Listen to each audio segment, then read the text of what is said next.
'Di ko alam kung agree kayo sa'kin.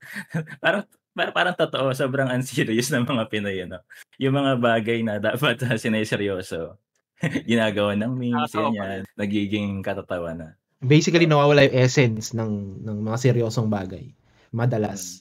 Kaya kita mo yung ano, yung seriousness ng jet ski na joke, 'di ba?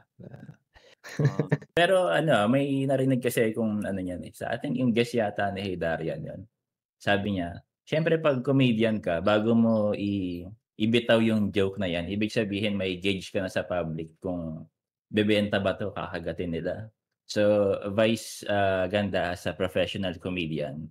So, parang na ano niya, na-sense niya na "Uy, papatok 'tong joke na 'to." Indicator na ba yun na ang mga tao na nagigising na okey lang palang gawing katatawanan si ano, si Duterte. Not necessarily, I don't think so. Kasi ano, eh, ang dami pa rin ng backlash, eh, 'di ba? Backlash dun sa joke niya na yun.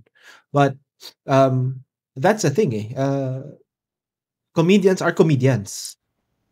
Ang ginagawa ng comedians ay magpatawa, 'di ba? Same ng ginagawa lagi ni Dave Chappelle, 'di ba? Regardless whether it's a sensitive topic, LGBT,